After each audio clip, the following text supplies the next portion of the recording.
Ang Panginoon ay hindi nagpapabaya sa kanyang pangako gaya ng inaakala ng ilan. Sa halip nagbibigay siya ng pagkakataon sa lahat sapagkat hindi niya nais na may mapahamak kundi ang lahat ay makapagsisi at tumalikod sa kasalanan. 2 Peter chapter 3 verse 9. Magandang umaga po sa lahat. Tayo po ay nasa ika-1214 Everyday God Devotion na ngayon. At ang title ng ating devotion ay The Patience of God. Sa ating mga Pinoy, meron po tayong kasabihang ang masamang damo ay matagal mamatay. Sa mahabang panahon ay maging sa kasalukuyan, meron o marami pa rin naniniwala dito. Kaya naman, yung iba nananatiling masama. Pero wala pong katotohanan dito. Ang totoo, ang Diyos ay mabuti, mapagpatawad at mapagpasensya. Kaya tumatagal pa ang buhay ng isang masama. Jesus does not want anyone to perish. Matindi ang kanyang malasakit sa sangkatauhan. Handa siyang maantala ang kanyang pagbabalik upang makilala pa siya ng marami at maging kanilang tagapagligtas. Matanong lang kita kapatid, nagagalak ka bang ang Diyos ay mapagpasensya sa iyo?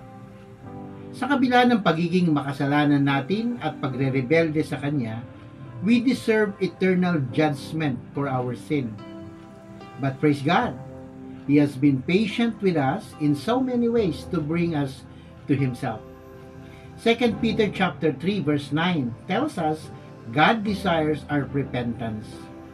Ang sabi po ng ating verse, sa halip nagbibigay siya ng pagkakataon sa lahat sapagkat hindi niya nais na may mapahamak kundi ang lahat ay makapagsisi at tumalikod sa kasalanan. I want to picture the love of God in a John chapter 3 verse 16 way. Sapagkat gayon na lamang ang pag-ibig ng Diyos sa sangkatauhan, kaya't ibinigay niya ang kanyang kaisa-isang anak upang ang sino mang sumampalataya ay hindi mapahamak kundi magkaroon ng buhay na walang hanggan. God wants all to reach repentance. Maaring magulang mo yan, asawa, kapatid, kaibigan, kapitbahay o maging kaaway mo. God doesn't want any of them to perish. He wants all of them to reach repentance. Nais mo ba silang mapahamak o nais mo ba silang magsisi sa kasalanan? If so, let's just start to pray. 2 Peter chapter 3 tells us God desires our repentance.